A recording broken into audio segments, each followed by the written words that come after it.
Hi, welcome to my YouTube channel. So ప్రియమైన ఉపాధ్యాయ మిత్రులందరికీ నా హృదయపూర్వక నమస్కారం. చాలామంది ఉపాధ్యాయ మిత్రులు 6వ తరగతిలో కొత్తగా ప్రవేశపెట్టినటువంటి పాఠ్య పుస్తకంలో మొదటి పాఠంగా సౌర కుటుంబంలో మన భూమి అనే పాఠ్యాంశాన్ని గత పాఠ్య పుస్తకానికి భిన్నంగా వినూత్నంగా అనేకమైనటువంటి వర్క్ షీట్స్తో పిల్లలకు సులభంగా అర్థమయ్యే విధంగా వ్రాయటం జరిగింది. వినూత్నంగా ఉంది. సిసిఈ మోడల్తో పోలిస్తే చాలా చక్కగా చదవాలనే కుతూహలంతో పాటు నేర్చుకోవాలనే అభిరుచి కూడా ఆ పాఠాన్ని అభ్యసించిన తర్వాత పిల్లలకు వస్తుంది, అందులో సందేహం లేదు. అయితే మిత్రులారా, ఈ సౌర కుటుంబంలో మన భూమి అనే పాఠ్యాంశాన్ని చేయమని చాలామంది ఉపాధ్యాయ మిత్రులు నన్ను అడగటం జరిగింది. ఇది నేను గర్వంగా ఫీల్ అవుతున్నాను, ఒక రకమైనటువంటి గౌరవంగా ఫీల్ అవుతున్నాను. ఓకే, సో ఈరోజు మరి నేను చెప్పబోతున్నటువంటి ఈ పాఠ్యాంశం కేవలం ఉపాధ్యాయ మిత్రులను, డిగ్రీ విద్యార్థులను దృష్టిలో పెట్టుకుని చెబుతున్నాను. అలాగని ఇది 6వ తరగతి పిల్లలకు కూడా అత్యంత ఉపయుక్తం. సో కాబట్టి నేను 6వ తరగతి పిల్లలను దృష్టిలో పెట్టుకుని ఈ పాఠ్యాంశాన్ని చెప్పటం లేదు. సో ఉపాధ్యాయ మిత్రులను, డిగ్రీ విద్యార్థులను, పోటీ పరీక్షలకు ప్రిపేర్ అయ్యే విద్యార్థులను దృష్టిలో పెట్టుకుని ఈ పాఠ్యాంశాన్ని చెప్పడం జరుగుతుంది మిత్రులారా. సో ఇందులో ప్రధానంగా మనకి hour earth in solar system, దీంట్లో ఈ పాఠ్యాంశాన్ని చెప్పే ముందు మనం సాధారణంగా తరచుగా వింటున్న పదాలు రెండు. ఒకటి విశ్వం, రెండు అంతరిక్షం. ముందు ఈ రెండు పదాలకి తేడా తెలియాలి. సో ఈ రెండు పదాలకి తేడా తెలియడంతో పాటు రెండు పదాలకి అర్థాలు తెలియాలి. సో విశ్వాన్ని ఇంగ్లీష్లో యూనివర్స్ అంటాం, అంతరిక్షాన్ని ఇంగ్లీష్లో స్పేస్ అంటాం. So what is the difference between universe and space? విశ్వానికి అంతరిక్షానికి తేడా ఏంటి? సో విశ్వానికి అంతరిక్షానికి తేడా ఏంటి? చాలా సందర్భాలలో విద్యార్థులకి అడుగుతుంటారు అన్నమాట. మిస్ యూనివర్స్ అంటారు సార్, మిస్ వరల్డ్ అంటారు. ఈ మిస్ యూనివర్స్కి మిస్ వరల్డ్కి తేడా ఏంటి? నాకైతే ఆ మిస్ వరల్డ్, మిస్ యూనివర్స్ గురించి అంత పూర్తి అవగాహన లేదు. కానీ ఇక్కడ మన జియోగ్రఫీకి వచ్చేసరికి, ఈ మన ఆస్ట్రానమీకి సంబంధించి ఈ పాఠ్యాంశానికి వచ్చేసరికి విశ్వం. సో విశ్వాన్ని మనం ఇంగ్లీష్లో ఏమన్నామంటే యూనివర్స్. సో యూనివర్స్ అంటే విశ్వం, ఇదేమొచ్చి స్పేస్ అంటే అంతరిక్షం. So what is the difference between space and universe? ఇక్కడ మనకి విశ్వం కన్నా ముందు మాట్లాడుకోవాల్సింది అంతరిక్షం. సో సకల జీవరాశులు నివసిస్తున్నటువంటి గ్రహం భూమి. సో ఇది భూగ్రహం అంటున్నాం. ఈ భూగ్రహం అనేది ఒక గ్రహం.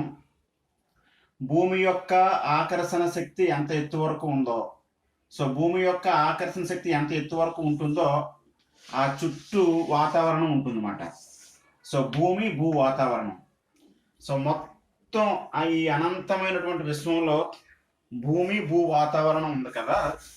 ఇక్కడ ప్రాచీన కాలం నుంచి పైన ఏం జరుగుతుంది, విశ్వంలో ఏముంది తెలుసుకోవాలన్న కుతూహలం ప్రతి ఒక్కరికి ఉంటుంది.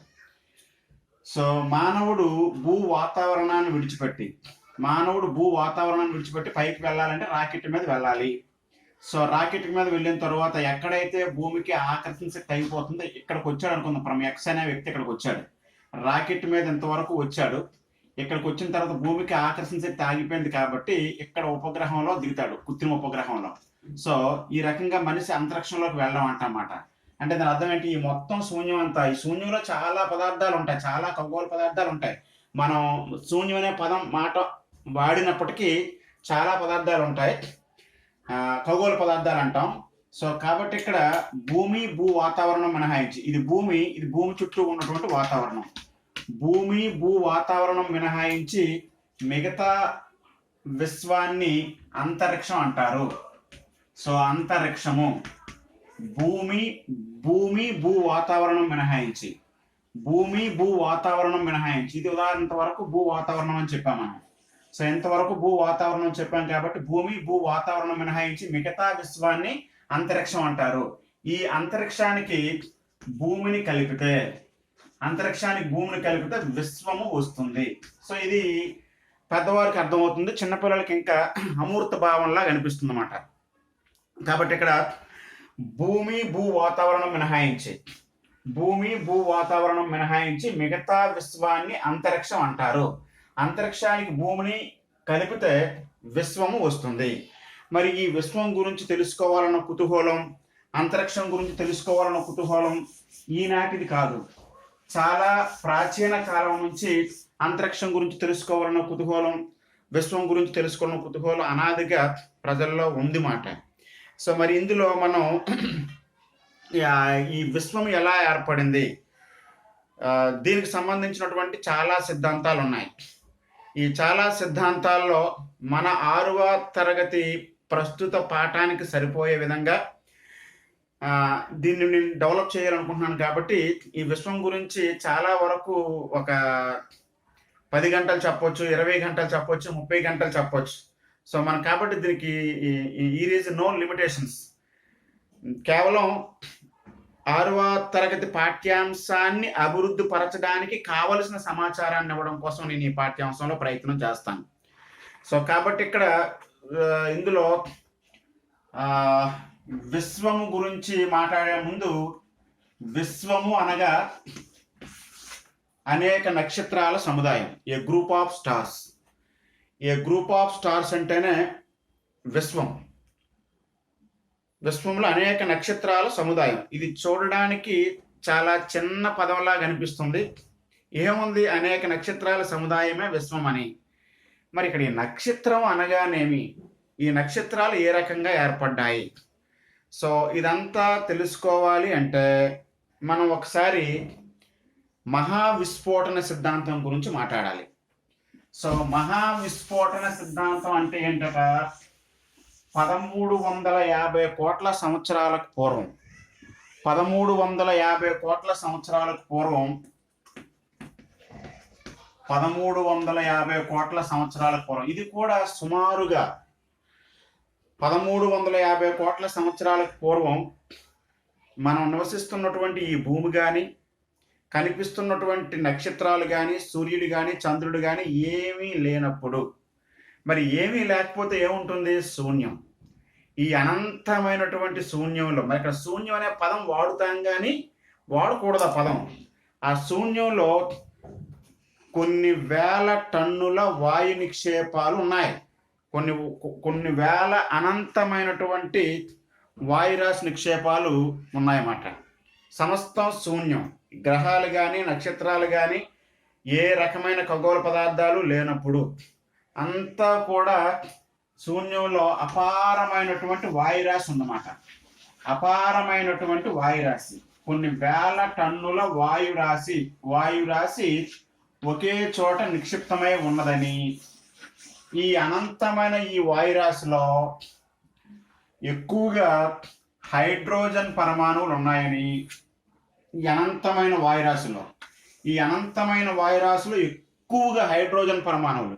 ఈ వాయురాశికి పరిమాణం మనం చెప్పలేము. సో కొన్ని వేల టన్నుల మిలియన్ల పరిమాణంలో ఉన్న వాయురాశి. ఈ నక్షత్రాలు, గ్రహాలు ఏమీ లేనప్పుడు అనంతమైన వాయురాశి ఉండేది. ఈ అనంతమైన వాయురాశుల్లో ఎక్కువగా ఉన్నటువంటి వాయువు హైడ్రోజన్ పరమాణువులు. ఈ హైడ్రోజన్ పరమాణువులు చాలా తేలికగా ఉండి, హైడ్రోజన్ పరమాణువులు ఒకదానినొకటి ఢీకొని, హైడ్రోజన్ పరమాణువులు ఒకదానినొకటి ఢీకొనడం వలన, కేంద్రక సంలీనం అనే ప్రక్రియ జరిగి అనంతమైన ఉష్ణం జనిస్తుంది. మనకి భౌతిక శాస్త్రంలో పిఎస్ ఉపాధ్యాయులు చెప్తారు. సో హైడ్రోజన్ పరమాణువులు ఢీకొని హీలియం పరమాణువులుగా మార్పు చెందడాన్ని కేంద్రక సంలీనం అంటారు. కేంద్రక సంలీనం అనే ప్రక్రియ ఎక్కడైతే జరుగుతుందో అక్కడ అపారమైనటువంటి ఉష్ణం జనిస్తుంది. సో ఇక్కడ సైన్స్ బ్యాక్గ్రౌండ్ కొంత తెలియాలన్నమాట. సో హైడ్రోజన్, అతి తేలికైనటువంటి హైడ్రోజన్ పరమాణువులు ఒకదానినొకటి ఢీకొని హీలియం పరమాణువులుగా మార్పు చెందడాన్ని కేంద్రక సంలీనం అంటారు. కేంద్రక సంలీనము లేదా అనుసంఘటనం అంటారు. ఈ అనుసంఘటనం అనే ప్రక్రియ ఎక్కడ జరుగుతుందో అక్కడ అనంతమైనటువంటి ఉష్ణం జనిస్తుందన్నమాట. ఆ రకంగా ఈ అనంతమైన వాయురాశి నుంచి ఉష్ణం జనించింది. ఈ ఉష్ణం జనించడంతో పాటు ఈ వాయువులు ఒకదానినొకటి వ్యాకోచించి సంకోచించడంతో ఈ ఉష్ణం జనించడంతో ఈ అనంతమైన వాయురాశి మధ్య నుంచి ఒక పెద్ద విస్ఫోటనం సంభవించింది. ఈ పెద్ద విస్ఫోటనాన్ని మనం అచ్చ తెలుగులో ప్రేలుడు అంటాం. పెద్ద ప్రేలుడు సంభవించింది అన్నమాట. ఈ ప్రేలుడు యొక్క తీవ్రతని వర్ణించడానికి నా దగ్గర మాటలు లేవు. అంత తీవ్రమైనటువంటి ప్రేలుడు సంభవించిన తరువాత ఈ అనంతమైన విస్ఫోటనంతో ఈ సమస్త వాయురాశి అంతా కూడా అన్ని వైపులా విసిరివేయబడింది. ఈ వాయురాశి అంతా కూడా అన్ని వైపులా విశ్వం నలుమూలలకు ఈ వాయురాశి అంతా కూడా విసిరివేయబడింది. సో విసిరివేయబడిన తర్వాత ఏం జరిగింది? సో కాబట్టి పెద్ద విస్ఫోటనం జరిగింది. పెద్ద విస్ఫోటనం జరిగిన తర్వాత ఈ సమస్త వాయురాశి అన్ని వైపులకి విసిరివేయబడింది. అన్ని వైపులకి విసిరివేయబడిన తరువాత ఈ విసిరివేయబడినటువంటి వాయురాశి ఏ రకంగా ఏర్పడింది, ఏం జరిగింది చూద్దాం. సో ఇది 1350 కోట్ల సంవత్సరాల పూర్వం జరిగింది. ఇలా జరిగిన తర్వాత అన్ని వైపులకు విసిరివేయబడినటువంటి ఈ వాయు పదార్థం అంతా కూడా ఆయా ప్రాంతాల్లో ఈ వాయువులంతా కూడా పెద్ద విస్ఫోటనం జరగడం వల్ల ధూళితో కూడిన వాయుమేఘాలు అయ్యాయి. సో ధూళితో కూడిన వాయుమేఘాలు అన్నమాట. ప్రతి వాయువు దగ్గర ధూళి ఉంది. ధూళి ప్లస్ వాయువు ఈ రెండు ఉన్నాయి. ఈ వాయువుల్లో కూడా ఏముంటది? మనలా హైడ్రోజనే ఉంటది. ఇందాక చెప్పినప్పుడు మనం పెద్ద మొత్తంలో అనంతమైన వాయురాశి ఒకే చోటు ఉండేది. ఈ అనంతమైన వాయురాశి తీవ్రమైనటువంటి ప్రేలుడు సంభవించడం వలన, విస్ఫోటనం సంభవించడం వలన అన్ని వైపులకి విసిరివేయబడింది. కాబట్టి ఈ ప్రాంతాల్లో ఉన్న వాయురాశి తక్కువ మొత్తంలో ఉంటది. ఈ వాయురాశిలో కూడా హైడ్రోజన్ ఉంటది కాబట్టి ఈ హైడ్రోజన్ పరమాణువులు చర్య జరిపి హీలియంగా మారేటప్పుడు ఉష్ణం జనిస్తూ ఉంటది. అంటే ఈ వాయువు లేదా ధూళి నుంచి, ధూళి ప్లస్ వాయువు అన్నం, ఈ వాయువు లేదా ధూళి నుంచి ఏం జనిస్తుంది? ఉష్ణము జనిస్తుంది. సో ఈ ఉష్ణం జనించిన తరువాత ఈ ఉష్ణమే మనకి కాంతి రూపంలో అన్ని వైపులకి ప్రసరింప చేయబడుతుంది అన్నమాట.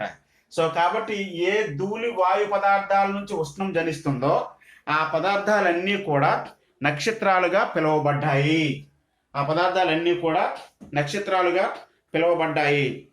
సో కాబట్టి ఇక్కడ ఏమంటున్నాం మనం? నక్షత్రాలకు జన్మస్థానాలైన వాయు లేదా ధూళి మేఘాలను నిహారికలు అంటారు. నక్షత్రాలకు జన్మస్థానాలైన వాయు లేదా ధూళి మేఘాలను నిహారిక అంటారు, నెబ్యులా. సో ఇక్కడ నెబ్యులా అనే ప్రస్తావన ఎందుకు వచ్చిందంటే ఖచ్చితంగా నెబ్యులా అనే పదాన్ని పిల్లవాడికి పరిచయం చేయకుండా మనం నక్షత్రం గురించి చెప్పలేం. సో కాబట్టి ఎలా చెప్తున్నాం మనం? విశ్వము అనగా అనేక నక్షత్రాల సముదాయం. So universe means A group of stars. మరి ఇలాంటి గ్రూప్ ఆఫ్ స్టార్స్ మొదట్లో ఉన్నాయా? లేవు. అందుకోసమనే విశ్వం ఎలా ఆవిర్భవించింది అనే సిద్ధాంతాన్ని చెప్పాల్సిన పరిస్థితి ఏర్పడింది. సో విశ్వము పెద్ద ప్రేలుడు వలన, విశ్వము పెద్ద విస్ఫోటనం వలన ఏర్పడింది అని చెప్పిన సిద్ధాంతమే మహావిస్ఫోటన సిద్ధాంతం. సో ఈ మహావిస్ఫోటన సిద్ధాంతాన్ని ప్రతిపాదించిన వాడు జార్జెస్ అబ్బే లెమటీర్. ఇది ఆల్రెడీ మనం 9th క్లాస్లో మళ్ళీ చెప్పబోతున్నాం.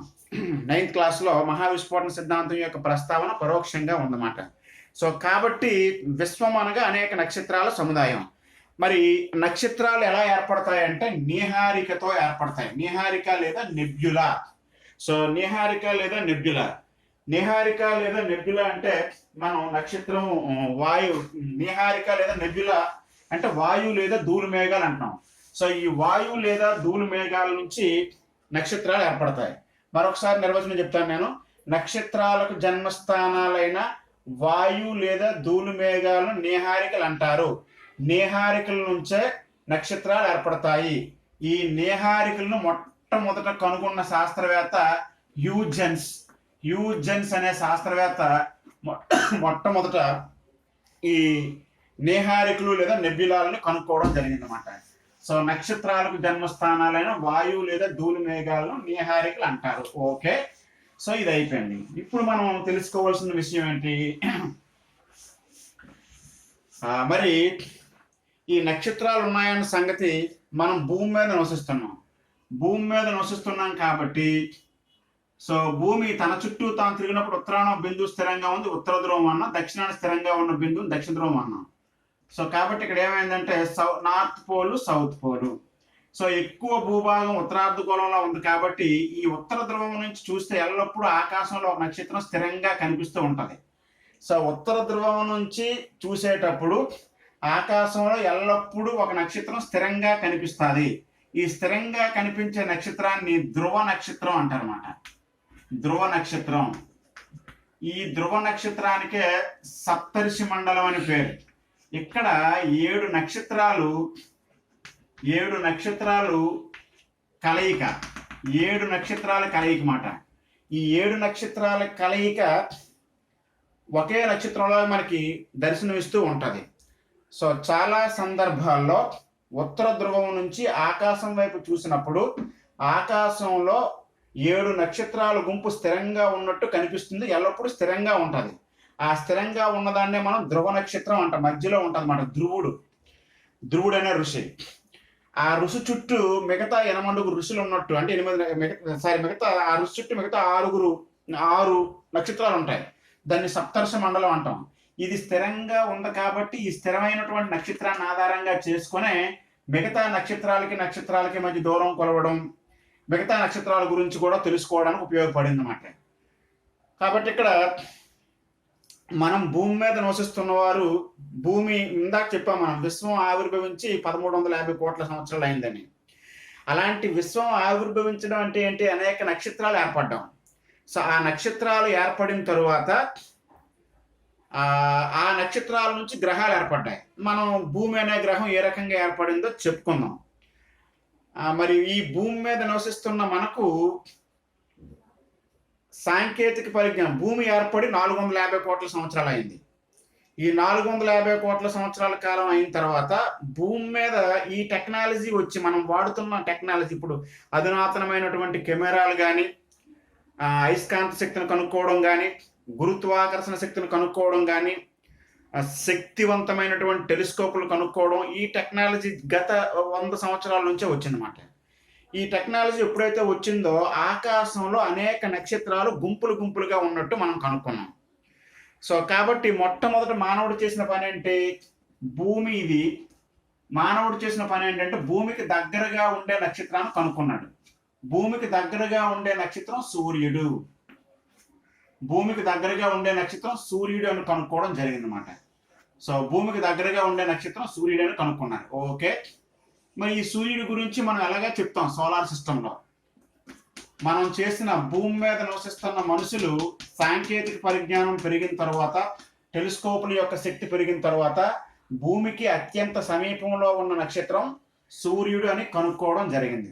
అదేవిధంగా ఈ భూమి మీద ఉత్తర ధ్రువం నుంచి కావచ్చు, దక్షిణ ధ్రువం నుంచి కావచ్చు, భూమి యొక్క తూర్పున ఉన్నటువంటి జపాన్ దేశం నుంచి కావచ్చు, పశ్చిమాన ఉన్న అమెరికా దేశం నుంచి కావచ్చు, ప్రపంచంలో ఇప్పుడు శక్తివంతమైనటువంటి అంతరిక్ష పరిశోధనాశాలలు ఉన్నాయి. అమెరికాలో నాసా అంతరిక్ష పరిశోధనా కేంద్రం, నేషనల్ ఏరోనాటికల్ స్పేస్ అడ్మినిస్ట్రేషన్, ఐరోపా అంతరిక్ష పరిశోధనా కేంద్రం, సో అలాగే భారతదేశ అంతరిక్ష పరిశోధనా కేంద్రం, జపాన్ అంతరిక్ష పరిశోధనా కేంద్రాలు. ఈ అంతరిక్ష పరిశోధనా కేంద్రాలన్నీ పరిశోధనలు చేసినప్పుడు, వివిధ ప్రాంతాల నుంచి పరిశోధన చేసినప్పుడు ఆకాశంలో గుంపులుగా నక్షత్రాలు ఉండడం కనుగొనడం జరిగింది. ఈ గుంపులుగా ఉండే నక్షత్రాల గురించి సమాచారం అనేక మంది అనేక రకాలుగా ఇచ్చారు. నక్షత్రాలు ఎందుకు గుంపులుగా ఉంటాయి?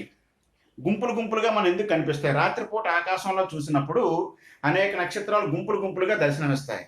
సో ఈ గుంపులుగా ఎందుకు దర్శనమిస్తున్నాయి అనే ఈ ప్రశ్నకు సమాధానం ఐజాక్ న్యూటన్ ప్రతిపాదించినటువంటి the mathematical principles of natural philosophy, the mathematical principles of natural philosophy అనే గ్రంథంలో సర్ ఐజాక్ న్యూటన్ విశ్వ గురుత్వాకర్షణ సిద్ధాంతాన్ని చెప్పడం జరిగింది. ఈ విశ్వంలో ప్రతి పెద్ద వస్తువు తనకన్నా చిన్న వస్తువుని ఆకర్షిస్తుంది. దీనినే విశ్వ గురుత్వాకర్షణ సిద్ధాంతం అంటారు. కాబట్టి ఇక్కడ ఐజాక్ న్యూటన్ చెప్పినటువంటి ఆ విశ్వ గురుత్వాకర్షణ సిద్ధాంతం ప్రకారం ఒకదానిచే ఒకటి ఆకర్షించబడుతున్న నక్షత్రాలన్నీ కూడా, ఒకదానిచే ఒకటి ఆకర్షించబడుతున్న నక్షత్రాలన్నీ గుంపులుగా కనిపిస్తున్నాయి. సో కాబట్టి ఈ గుంపులుగా కనిపించే నక్షత్రాల సముదాయాన్ని గ్యాలాక్సీ అన్నారన్నమాట. ఈ గుంపులుగా కనిపించే నక్షత్రాల సముదాయాన్ని గ్యాలాక్సీ. సో గ్యాలాక్సీని ఏమంటాం మనం? నక్షత్ర మండలం అంటాం. గ్యాలాక్సీని ఏమంటాం అంటే నక్షత్ర మండలం. So what is the definition of Galaxy? పరస్పర గురుత్వాకర్షణ శక్తిచే బంధించబడిన కొన్ని కోట్ల నక్షత్రాల సముదాయాన్ని నక్షత్ర మండలం అంటారు. కొన్ని కోట్లు అంటాం తప్ప కొన్ని ఎన్నో మనం చెప్పలేం. సో పరస్పర గురుత్వాకర్షణ శక్తిచే బంధించబడిన కొన్ని కోట్ల నక్షత్రాల సముదాయాన్ని నక్షత్ర మండలం. సో ఓకే, మరి నక్షత్ర మండలం చెప్పాం. ఈ నక్షత్ర మండలంలో ఎన్ని నక్షత్రాలు ఉంటాయి? అసలు ఈ అనంత విశ్వంలో ఎన్ని నక్షత్ర మండలాలు ఉన్నాయి? ఇది ఒకసారి చెప్పే ముందు ఒకసారి భూమికి మన సూర్యునికి మధ్య ఉన్నటువంటి పోలికలు చెప్తాం. సో భూమికి సూర్యునికి ఉన్న పోలికలు చెబితే మీకు కొంత అవగాహన అవుతుంది అన్నమాట. ఎలాంటి ఈ అవగాహన అవుతుంది? సో మొత్తం భూగోళం వైశాల్యం 510 మిలియన్ల చదరపు కిలోమీటర్లు. మొత్తం భూగోళం వైశాల్యం 510 మిలియన్ల చదరపు కిలోమీటర్లు మొత్తం భూగోళం. ఈ మొత్తం భూగోళాన్ని అంతటినీ తిరగడం అనేది అంతమందికి సాధ్యం కాకపోవచ్చు. భూమి అంత పెద్దదన్నమాట, అంత పెద్ద భూమి. మరి ఇలాంటి భూమికి దగ్గరగా ఉండే నక్షత్రం ఏమన్నాం? సూర్యుడు అన్నాం. ఓకే, భూమికి దగ్గరగా ఉండే నక్షత్రం సూర్యుడు. భూమికి దగ్గరగా ఉండే నక్షత్రం సూర్యుడు అయితే భూమి కన్నా సూర్యుడు 13 లక్షల రెట్లు పెద్దవాడు. భూమి కన్నా సూర్యుడు 13 లక్షల రెట్లు పెద్దవాడంట. 13 లక్షల భూగోళాలు ఈక్వల్ ఒక సూర్యగోళం. మరి ఎంత సూర్యుడు ఎంత పెద్ద నక్షత్రం ఊహించండి ఒకసారి చూద్దాం. మన భూగోళం తిరగడమే మనకు అసాధ్యం. ఈ 7 ఖండాలు 5 మహాసముద్రాలు, మన భూగోళమే అంత పెద్దది. అలాంటి భూమి కన్నా సూర్యుడు 13 లక్షల రెట్లు పరిమాణంలో పెద్దవాడు. అది భూమికి దగ్గరగా ఉండి ఈ నక్షత్రం. ఇలాంటి సూర్యుడు లాంటి నక్షత్రాలు కొన్ని కోట్లు ఉన్నాయి. సూర్యుడు లాంటి నక్షత్రాలు కొన్ని కోట్లు ఉన్నాయి. అలాంటి కొన్ని కోట్ల నక్షత్రాల సముదాయాన్ని నక్షత్ర మండలం అన్నాం. అంటే ఈ విశ్వము ఎంత పెద్దదో ఊహించండి ఒకసారి. మనం సింపుల్గా భూమి గుండ్రంగా ఉంది, భూమి మీద మనం నివసిస్తున్నాం. మన భూమి అనేది ఒక గ్రహం. దీని గురించి మనం తర్వాత మాట్లాడదాం. భూమి అనేది ఒక గ్రహం. మరి భూమి సూర్యుడు అనే నక్షత్రం నుంచి ఏర్పడింది. దీని గురించి కూడా తర్వాత మాట్లాడతాం. భూమి కన్నా సూర్యుడు 13 లక్షల రెట్లు పరిమాణంలో పెద్దవాడు. 13 లక్షల భూగోళాలు ఈక్వల్ అయితే ఒక సూర్యుడు. ఇలాంటి సూర్యుడు లాంటి నక్షత్రాలు, సూర్యుని లాంటి నక్షత్రాలు కొన్ని కోట్లు కలిస్తే నక్షత్ర మండలం. ఇలాంటి నక్షత్ర మండలాలు కొన్ని కోట్లు ఉన్నాయి. కాబట్టి ఇక్కడ ఈ విశ్వము ఎక్కడ మొదలైంది, ఎక్కడ అంతమైంది? ఈ విశ్వానికి ఆది లేదు, అంతం లేదు. విశ్వము ఆది మధ్యాంత రహితం. ఈ విశ్వాన్ని ఊహించడం అనేది it is an impossible task. So విశ్వానికి ఆది లేదు, ఆది మధ్యాంత రహితం. సో మనకి మరి ఈ పాఠ్యాంశంలో మనం నేర్చుకోవాల్సి ఇంతవరకు ఏంటి నేర్చుకున్నామంటే, మరొకసారి ఈ పాఠ్యాంశంలో మనం ఇంతవరకు ఏం నేర్చుకున్నాం, ఇంతవరకు నేను చెప్పిన దాంట్లో మనం నేర్చుకున్న అంశాలు ఒకసారి రీకలెక్ట్ చేసుకుందాం. సో రీకలెక్ట్ చేసుకుంటే ఇందులోనే మళ్ళీ మనకి కొన్ని విషయాలు అర్థమవుతాయి. ఇందులో ఫస్ట్ మనం ఏం చెప్పాం?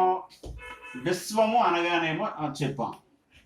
2 ఏం చెప్పాం? అంతరిక్షం అనగానేమో చెప్పాం, అంతరిక్షం. 3 ఏం చెప్పాం? మహావిస్ఫోటన సిద్ధాంతం. మహావిస్ఫోటన సిద్ధాంతం గురించి మాట్లాడాం. సో 4 నక్షత్రము అనగానేమో చెప్పాం. ఓకే, 5 నక్షత్రాలకి జన్మస్థానాలైనటువంటి వాయు లేదా ధూళి మేఘాల గురించి మాట్లాడాం.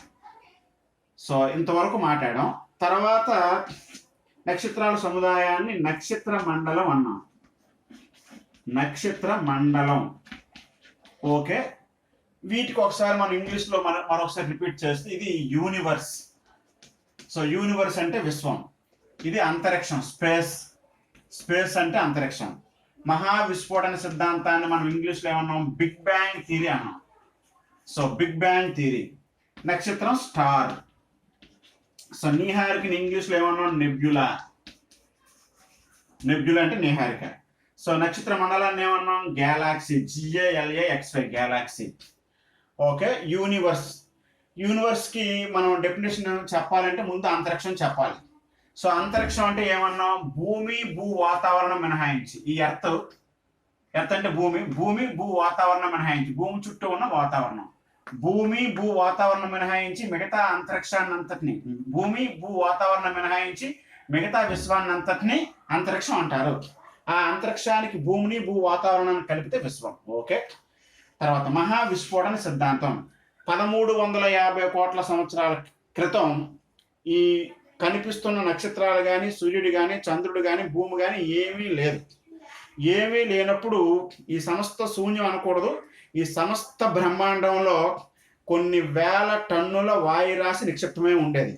ఈ కొన్ని వేల టన్నుల వాయురాశిలో హైడ్రోజన్ పరమాణువులు చర్య జరిపి హీలియం పరమాణువులుగా మార్పు చెందడంతో అనంతమైన ఉష్ణం జనించి భరించరానంత పెద్ద విస్ఫోటనం సంభవించింది. ఆ విస్ఫోటనాన్నే మహా విస్ఫోటనం అంటారు. ఆ విస్ఫోటనం యొక్క తీవ్రతకి ఈ వేడి వాయువులన్నీ చల్లా చెదరై వాయు ధూళి మేఘాలుగా ఏర్పడ్డాయి. ఆ వాయు ధూళి మేఘాలని నీహారికులు అన్నారన్నమాట.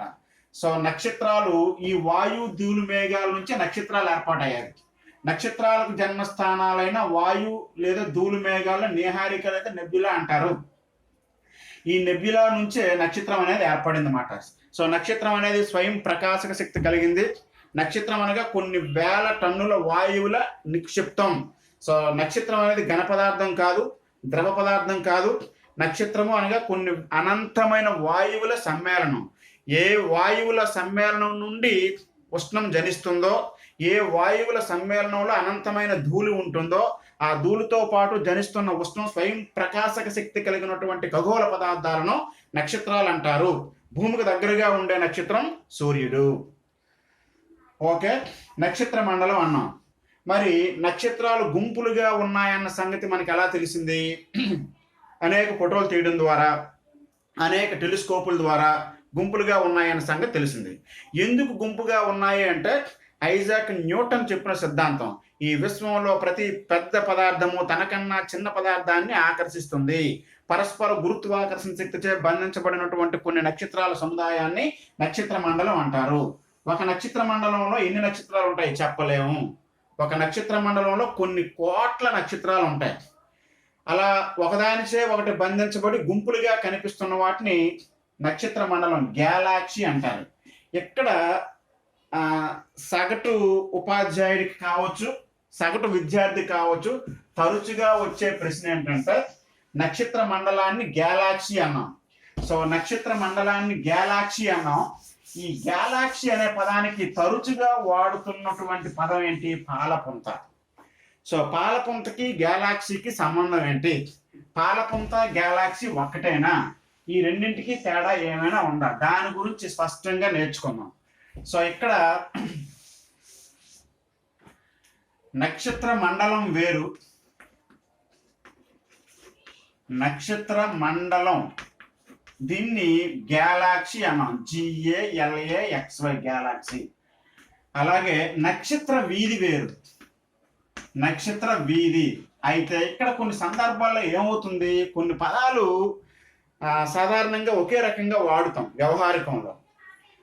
సో ఆ వ్యవహారంలో వాడడం వలన నక్షత్ర వీధిని కూడా కొన్ని చాలా సందర్భాల్లో గ్యాలాక్సీ అనేస్తున్నారు. కానీ అలా అనకూడదు, నక్షత్ర వీధిని కూడా ఉన్నాం. అలాగే నక్షత్ర రాశి, నక్షత్ర రాశి దీన్ని జొడాయిక్ అంటాం. GODAIC zodiac. సో ఈ మూడింటికి తేడా ఉంది. ఈ మూడింటి గురించి స్పష్టంగా తెలియాలి. సో గ్యాలాక్సీ నక్షత్ర మండలం, నక్షత్ర వీధిని కూడా గ్యాలాక్సీ అన్నాం. సో నక్షత్ర రాశి జొడాయిక్. ఒకసారి ముందు నక్షత్ర మండలం గురించి నేర్చుకుందాం. ఆల్రెడీ నక్షత్ర మండలం గురించి మనం నిర్వచనం చెప్తాం. పరస్పర గురుత్వాకర్షణ శక్తిచే బంధించబడిన కొన్ని కోట్ల నక్షత్రాల సముదాయాన్ని నక్షత్ర మండలం అంటారు. ఇలాంటి నక్షత్ర మండలాలు ఎన్ని ఉన్నాయో మనం చెప్పలేం. సో నక్షత్ర మండలానికి ఉదాహరణలు ఉన్నాయి, చాలా ఉన్నాయి. ఓరియన్ అనేది ఒక నక్షత్ర మండలం. ఓరియన్ అనేది ఒక నక్షత్ర మండలం. ఓరియన్. తర్వాత ఈ నక్షత్ర మండలాలకి జంతువుల పేర్లు, వృక్షాల పేర్లు పెట్టడం జరిగింది. సో గ్రేట్ బేర్ అనేది ఒక నక్షత్ర మండలం. గ్రేట్ బేర్, ఓరియన్, గ్రేట్ బేరు, సప్తర్షి మండలం కూడా. ఓకే, ఇంతవరకు మనం నక్షత్ర మండలం గురించి నేర్చుకుంటున్నాం. నక్షత్ర వీధి, ఒక నక్షత్ర మండలంలో ఒకే వరుసలో ఉండే నక్షత్రాల సముదాయాన్ని, ఒక నక్షత్ర మండలంలో ఒకే వరుసలో ఉండే నక్షత్రాల సముదాయాన్ని నక్షత్ర వీధి అంటారు. మరి ఇక్కడ ఒక నక్షత్ర మండలంలో ఒకే వరుసలో ఉండే నక్షత్రాల సముదాయం, అది చూసే విధానాన్ని బట్టి అది ఉత్తరం నుంచి దక్షిణం ఉండవచ్చు, దక్షిణం నుంచి ఉత్తరం ఉండవచ్చు. ఒక నక్షత్ర మండలంలో ఒకే వరుసలో ఉండే నక్షత్రాల సముదాయాన్ని నక్షత్ర వీధి అన్నమాట.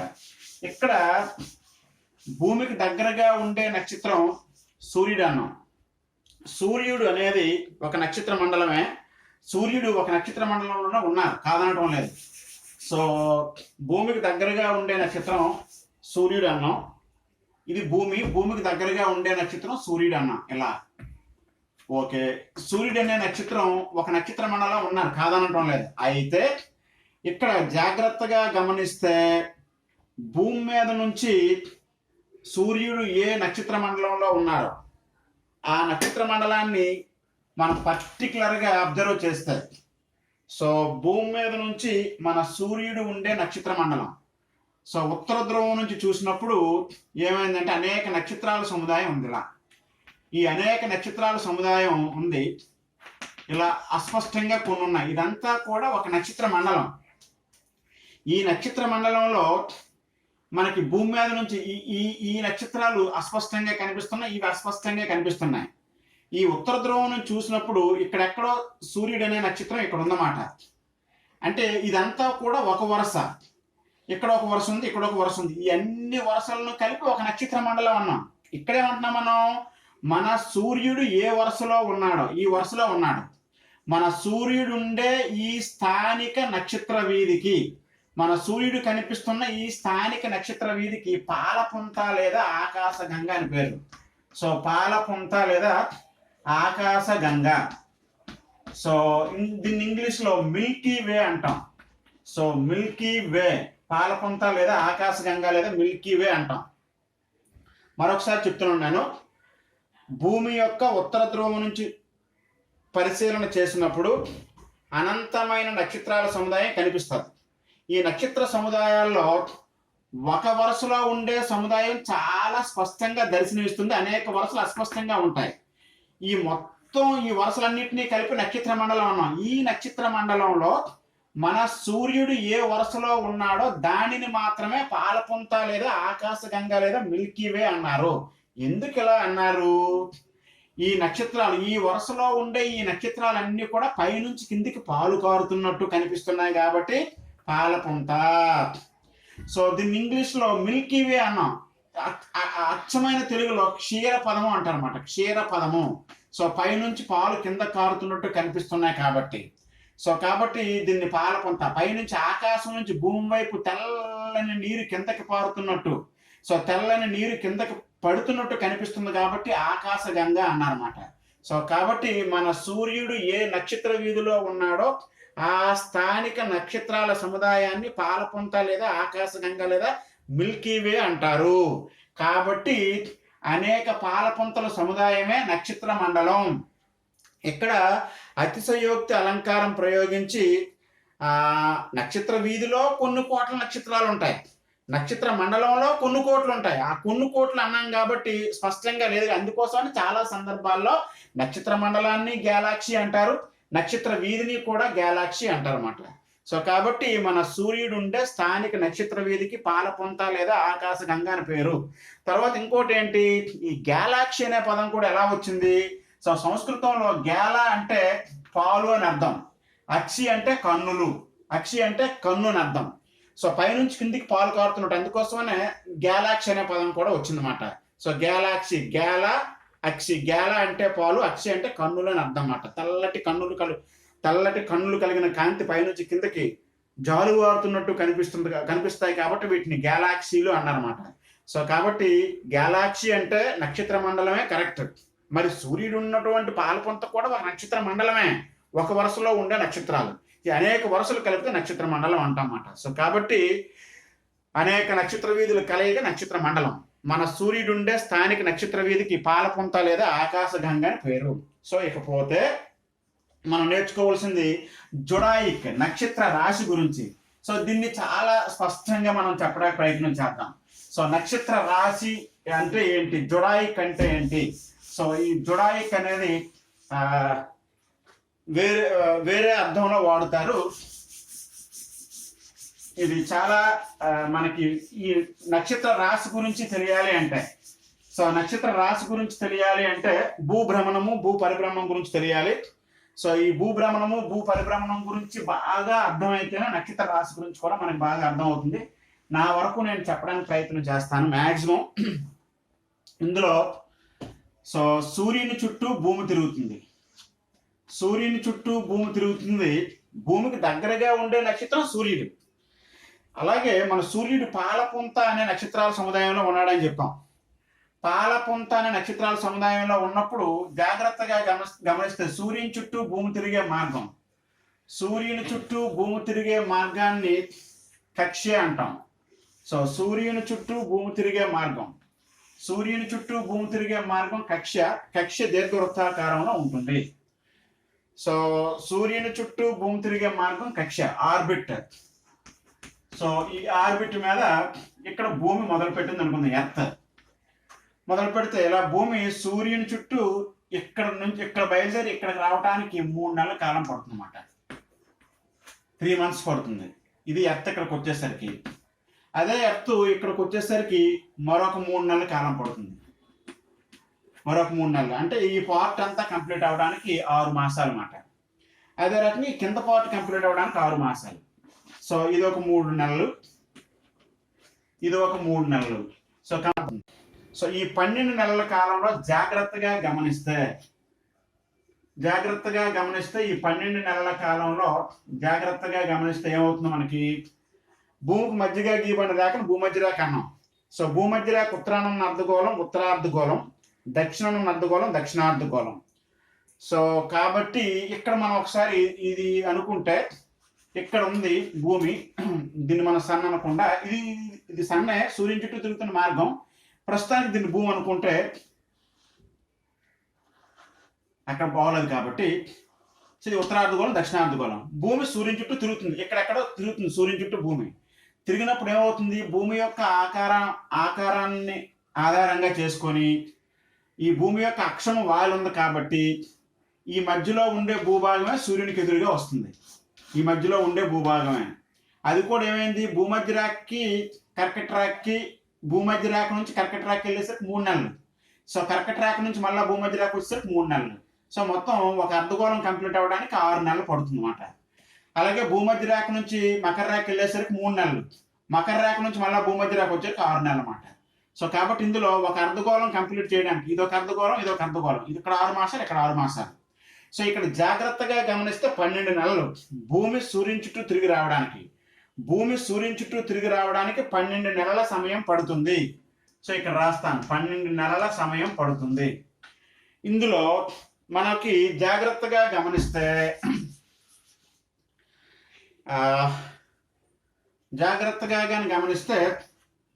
కర్కట రేఖ సూర్యునికి ఎదురుగా వచ్చే తేదీ, సూర్యునికి ఎదురుగా కర్కట రేఖ వస్తుంది తప్ప కర్కట రేఖ మీదకి సూర్యుడు రాడు. మనం చాలా సందర్భాల్లో కర్కట రేఖపై సూర్యుడు నిటారుగా ప్రకాశించే తేదీ జూన్ 21 అని చదువుతాం. సో కర్కట రేఖ మీదకి సూర్యుడు రాడు, సూర్యుని చుట్టూ భూమి తిరుగుతుంది అన్నమాట. సో జూన్ 21వ తేదీ నాటికి, సో జూన్ 21వ తేదీ నాటికి కర్కట రేఖ సూర్యునికి ఎదురుగా వెళ్తుంది. కర్కట రేఖ సూర్యునికి ఎదురుగా వెళ్తే ఖగోళ పరిజ్ఞానంగా ఉంటే జూన్ మాసంలో కర్కట రేఖ మీద ఏ దేశాలు ఉన్నాయో ఆ దేశాల ప్రజలు ఖగోళ పరిజ్ఞానం ఉంటే ఈ రేఖ మీద నుంచి జూన్ నెలలో పాలపుంతని పరిశీలన చేసినట్టయితే, పాలపుంత లేదా సూర్యుడు ఉండే నక్షత్ర మండలాన్ని ఆ పాలపుంతని పరిశీలన చేస్తే జూన్ నాటికి ఇక్కడ నుంచి టెలిస్కోపులతో పరిశీలన చేస్తే సూర్యుడు అనే నక్షత్రం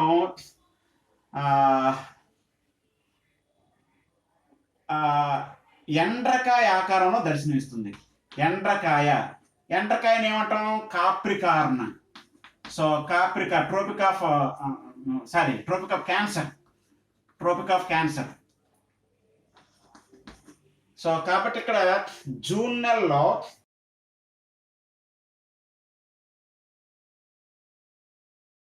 ఓకే కర్కట రేఖ సూర్యునికి ఎదురుగా వచ్చినప్పుడు సూర్యుడు ఎండ్రకాయ ఆకారంలో ఉండే నక్షత్రాల మధ్య దర్శనమిస్తాడు కాబట్టి దాన్ని మనం ట్రోపిక్ ఆఫ్ క్యాన్సర్ అన్నాం, CANCER, క్యాన్సర్. సో ఇది కర్కట రేఖ వచ్చింది. అదే రకంగా మనకి డిసెంబర్ నెలలో 23.5 డిగ్రీల దక్షిణ అక్షాంశం సూర్యునికి ఎదురుగా వస్తుంది. ఆ డిసెంబర్ నెలలో ఈ రేఖ మీద ఉన్న ప్రజలు సూర్యుడిని గమనించినట్లయితే సూర్యుడు మొసలి ఆకారంలో ఉండే నక్షత్రాల మధ్య దర్శనమిస్తాడు. మొసలి ఆకారంలో ఉండే నక్షత్రాల మధ్య దర్శనమిస్తాడు కాబట్టి దీన్ని మకర రాశి అన్నారన్నమాట. కాబట్టి ఇక్కడ ఏం చెప్తున్నామంటే మనం ఆకాశంలో ఒక ఊహ చిత్రాన్ని ఏర్పరిచే నక్షత్రాల గుంపును నక్షత్ర రాశి అంటారు. ఒక ఊహ చిత్రాన్ని ఏర్పరిచే నక్షత్రాల గుంపును నక్షత్ర రాశి అంటారు. భూమి సూర్యుని చుట్టూ తిరిగి రావడానికి 12 నెలలు పడుతుందన్నమాట. భూమి సూర్యుని చుట్టూ తిరిగి రావడానికి 12 నెలల కాలం పడుతుంది. కాబట్టి ఈ 12 నెలల్లో ఈ కర్కట రేఖకి మకర రేఖకి మధ్యలో ఉన్న ప్రాంతాలు మాత్రమే. సో ఈ కర్కట రేఖకి మకర రేఖకి ఈ మధ్యలో మాత్రమే సూర్యకిరణాలు లంబంగా పడతాయి. కాబట్టి ఈ 2 రేఖల మధ్య ఉన్న ప్రజలు సూర్యగమనాన్ని గమనించినట్లయితే ఈ 12 నెలల్లో సూర్యుడు 12 సమూహాల మధ్య కనిపిస్తూ ఉంటాడు. ఈ 12 సమూహాలు జంతువుల ఆకారంలో కానీ మనుషుల ఆకారంలో కానీ కనిపించవచ్చు. కాబట్టి ఇక్కడ ఒక ఊహ చిత్రాన్ని ఏర్పరిచే నక్షత్రాల గుంపును నక్షత్ర రాశి. ఈ 12 నెలల్లో 12 రాశులు అంటారన్నమాట. అందుకే నక్షత్ర రాశులు 12. ఈ 23.5 డిగ్రీల ఉత్తరాక్షాంశం ఈ రేఖ మీదకి, ఈ రేఖ సూర్యునికి ఎదురుగా వచ్చినప్పుడు సూర్యుడు ఎండ్రకాయ ఆకారంలో కనిపిస్తున్నాడు. ఎండ్రకాయ ఆకారంలో ఉన్న సమూహంలోకి వస్తాడు. కాబట్టి ఈ రేఖకి ట్రోపిక్ ఆఫ్ క్యాన్సర్, కర్కాటక రాశి, సూర్యుడు కర్కాటక రాశిలోకి వచ్చాడనమాట. అలాగే ఈ రేఖ మీద ఉన్న డిసెంబర్ నెలలో ఈ రేఖ మీద ఉన్న ప్రజలు సూర్యగమనాన్ని గమనించినట్లయితే సూర్యుడు మొసలి ఆకారంలో ఉన్న సమూహంలోకి వస్తాడు. కాబట్టి ఇది మకర రేఖ. సో కాబట్టి ఇక్కడ సంవత్సరానికి 12 రాసులు మాట, నక్షత్ర రాశులు. జుడాయిక్ అంటాం. ఒక ఊహ చిత్రాన్ని ఏర్పరిచే నక్షత్రాల గుంపును నక్షత్ర రాశి లేదా జుడాయిక్ అంటాం. దాన్నే కొన్ని సందర్భాల్లో తారాగణం అంటారన్నమాట. తారాగణం. సో నక్షత్ర రాశి అన్న తారాగణం అన్న ఒకటే. సో ఇప్పుడు మనం ఇంతవరకు కొన్ని విషయాలు నేర్చుకున్నాం. మరికొన్ని విషయాలు ఈ పాఠంలో ప్రస్తావించదలుచుకున్నాను నేను. సో ఇందులో మరి విశ్వం చాలా పెద్దది అని చెప్పాం. మహావిస్ఫోటనం గురించి మాట్లాడడం, నెబ్యులా గురించి మాట్లాడడం. సో మరి విశ్వం అంటే ఏంటో, అంతరిక్షం అంటే ఏంటో కూడా తేడా తెలుసుకున్నాం. విశ్వంలో ఎప్పటి వరకు కనుక్కున్న నక్షత్రాల్లోకెల్లా పెద్ద నక్షత్రం ఎప్సిలాన్ అరిగా. మనమేమన్నాం? భూమికి సమీపంలో ఉన్న నక్షత్రం సూర్యుడు అన్నాం. సూర్యుడి కన్నా పెద్ద నక్షత్రాలు కొన్ని కోట్లు ఉన్నాయి. విశ్వంలో ఇప్పటి వరకు కనుగొనబడిన నక్షత్రాలలో కల్లా పెద్దది ఎప్సిలాన్ అరిగా.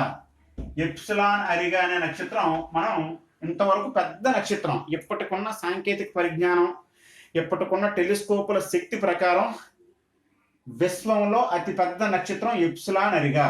ఓకే, నెక్స్ట్ భూమికి దగ్గరగా ఉండే నక్షత్రం ఏమన్నాం? సూర్యుడు. ఓకే, సూర్యుని తరువాత భూమికి దగ్గరగా ఉండే నక్షత్రం ప్రాక్సిమా సెంటియారీ. సూర్యుని తరువాత భూమికి దగ్గరగా ఉండే నక్షత్రం ప్రాక్సిమా సెంటియారీ. ఓకే, విశ్వంలో భూమి మీద నివసిస్తున్న వారికి సూర్యుని తరువాత అత్యంత ప్రకాశవంతంగా కనిపించే నక్షత్రం సిరియస్ ది డార్క్ స్టార్ అంటాం. ఇది క్యానిస్ మేజర్ అనే నక్షత్ర రాశిలో ఉంటుంది. Canis major. మరొకసారి చెప్తాను నేను. విశ్వంలో ఇంతవరకు కనుగొన్న నక్షత్రాలలో కల్లా అతి పెద్ద నక్షత్రం ఎప్సిలాన్ అరిగా. భూమికి దగ్గరగా ఉండే నక్షత్రం సూర్యుడు. సూర్యుని తరువాత భూమికి అత్యంత సమీపంలో ఉండే నక్షత్రం ప్రాక్సిమా సెంటియారీ. సూర్యుని తరువాత మన కంటికి కనిపించే అత్యంత కాంతివంతమైన నక్షత్రం సిరియస్ మాట. ఈ విషయాలన్నీ మనకి తెలియాలి. తరువాత భూమి ఆకర్షణ శక్తిని అధిగమించి, భూమి యొక్క ఆకర్షణ శక్తిని అధిగమించి వాతావరణంలోకి లేచే వాహనం పేరు రాకెట్. సో ఆ రాకెట్ నుంచి అంతరిక్షంలోకి వెళ్తారు. సో కాబట్టి ఈ రకంగా అంతరిక్షంలోకి వెళ్ళిన మొట్టమొదటి కృత్రిమ ఉపగ్రహం స్పుత్నిక్ 1. అంతరిక్షంలోకి వెళ్ళిన మొట్టమొదటి మానవుడు కల్నల్ యూరీ గగారిన్. అంతరిక్షంలోకి వెళ్ళిన మొట్టమొదటి మానవుడు కల్నల్ యూరీ గగారిన్ రష్యా దేశానికి చెందినటువంటి ఖగోళవేత్త. అంతరిక్షంలోకి వెళ్ళిన మొట్టమొదటి జీవి లైకా అనే కుక్క. సో ఇక్కడ జంతువుల యొక్క హృదయ స్పందన, మానవుని యొక్క హృదయ స్పందన ఒకే రకంగా ఉంటుంది కాబట్టి అంతరిక్షంలో మానవుడు నివసించే అవకాశం ఉందా, మానవుడు అంతరిక్షంలోకి వెళ్ళి సురక్షితంగా రాగలడా అనే విషయాన్ని కనుక్కోవడం కోసం అంతరిక్షంలోకి స్పుత్నిక్ 2 అనే అంతరిక్ష నౌకలో అంతరిక్షంలోకి పంపించిన మొట్టమొదటి జీవి లైకా. సో ఇది ప్రయోగం సక్సెస్ అయింది కాబట్టి తర్వాత అంతరిక్షంలోకి వెళ్ళిన మొట్టమొదటి మానవుడు కల్నల్ యూరీ గగారిన్. సో అంతరిక్షంలోకి వెళ్ళిన మొట్టమొదటి మహిళ వాలెంటీనా టెరిస్కోవా. అంతరిక్షంలోకి వెళ్ళిన మొట్టమొదటి మహిళ వాలెంటీనా టెరిస్కోవా. అంతరిక్షంలో కల్నల్ యూరీ గగారిన్ వెళ్ళారు, వచ్చారు. వాలెంటీనా టెరిస్కోవా అంతరిక్షంలోకి వెళ్ళారు, వచ్చారు. అంతరిక్షంలోకి వెళ్ళిన తర్వాత అంతరిక్ష నౌక నుంచి బయటకు రావాలి. సో అంతరిక్ష నౌక నుంచి బయటకు రావాలి అంటే అంతరిక్షంలో అడుగు పెట్టడం. అంతరిక్షంలో అడుగు పెట్టిన మొట్టమొదటి మానవుడు అలెక్సీ లియోనోవ్. అంతరిక్షంలోకి అడుగు పెట్టిన, అంతరిక్షంలో నడిచిన మొట్టమొదటి మానవుడు అలెక్సీ లియోనోవ్. అంతరిక్షంలో అడుగు పెట్టిన లేదా అంతరిక్షంలో నడిచిన మొట్టమొదటి మానవుడు అలెక్సీ లియోనోవ్. తర్వాత అంతరిక్షంలోకి వెళ్ళిన ద్వితీయ మహిళ స్వెట్లానా సవిస్తస్కయా. అంతరిక్షంలోకి వెళ్ళిన ద్వితీయ మహిళ స్వెట్లానా సవిస్తస్కయా. అంతరిక్షంలోకి వెళ్ళిన ద్వితీయ మహిళ, అంతరిక్షంలో నడిచిన ప్రథమ మహిళ. మరొకసారి వీటి గురించి మనం నేర్చుకుందాం. అంతరిక్షంలో ప్రయోగించబడిన మొట్టమొదటి కృత్రిమ ఉపగ్రహం స్పుత్నిక్ 1. అంతరిక్షంలోకి వెళ్ళిన మొట్టమొదటి జీవి లైకా అనే కుక్క స్పుత్నిక్ 2లో. అంతరిక్షంలోకి వెళ్ళిన మొట్టమొదటి మానవుడు colonel Yuri Gagarin. So Yuri Gagarin ఏ దేశం? రష్యా. స్పుత్నిక్ ఎవరు ప్రయోగించారు? రష్యా. లైకా అనేది ఎవరితో ప్రయోగించబడింది? రష్యా వారితో. సో అంతరిక్షంలోకి వెళ్ళిన ప్రప్రథమ మహిళ Valentina Tereshkova. She belongs to Russia. అంతరిక్షంలో నడిచిన మొట్టమొదటి మానవుడు Alexei Leonov, is also Russia. అంతరిక్షంలో నడిచిన మొదటి మహిళ స్వెట్లానా సవిస్తస్కయా. అంతరిక్షంలోకి వెళ్ళిన ద్వితీయ మహిళ స్వెట్లానా సవిస్తస్కయా. సో ఇదంతా కూడా రష్యా వారి యొక్క ప్రభావం. సో మరి ఈ అంతరిక్ష పరిశోధనలో అమెరికా వారి యొక్క ప్రభావం ఏమైనా ఉందా? అంతరిక్షంలోకి వెళ్ళిన ప్రప్రథమ మహిళ, అంతరిక్షంలో వెళ్ళిన ప్రప్రథమ అమెరికన్ మహిళ, అంతరిక్షంలోకి వెళ్ళిన ప్రప్రథమ అమెరికన్ మహిళ సాలీ రైడ్. అంతరిక్షంలోకి వెళ్ళిన ప్రప్రథమ అమెరికన్ మహిళ సాలీ రైడ్ మాట. అదే మరి 1984లో, సో 1984లో అంతరిక్షంలోకి వెళ్ళిన ప్రప్రథమ భారతీయుడు రాకేష్ శర్మ. రష్యా సహాయంతో అంతరిక్షంలోకి వెళ్ళిన ప్రప్రథమ భారతీయుడు రాకేష్ శర్మ. సో భారతీయ త్రివర్ణ పథకాన్ని అంతరిక్షంలో రెపరెపలాడించినటువంటి వ్యక్తి, భారతదేశానికి గర్వకారణమైనటువంటి ఒక బ్రాహ్మణ కుటుంబానికి చెందిన వ్యక్తి రాకేష్ శర్మ. అంతరిక్షంలోకి వెళ్ళిన ప్రప్రథమ భారతీయుడు రాకేష్ శర్మ రష్యా వారి సహాయంతో వెళ్ళడం జరిగిందన్నమాట. సో కాబట్టి ఇవన్నీ కూడా అంతరిక్ష యాత్రలు. అదే రకంగా చంద్రుడి మీద కూడా ప్రయోగాలు జరిగాయి. చంద్రమండలం మీదకి వెళ్ళిన మొట్టమొదటి వ్యక్తి Neel Armstrong. So Neel Armstrong America దేశానికి చెందినటువంటి వ్యక్తి అన్నమాట. మరి ఇంతవరకు ఈ విషయాలన్నీ మనం నేర్చుకున్నాం. సో నెక్స్ట్ వీడియోలో సౌర కుటుంబం అనే పాఠంలో మనం మిగతా విషయాలు, సూర్యుడు ఏ రకంగా ఆవిర్భవించాడు, గ్రహాలు అంటే ఏంటి, గ్రహ శకలాలు అంటే ఏంటి, తోకచుక్కలు అంటే ఏంటి, ఉల్కలు అంటే ఏంటి, ఇట్లాంటి విషయాలన్నీ కూడా మొత్తం సౌర కుటుంబంలో ఒక వీడియో చేద్దాం. Thank you very much.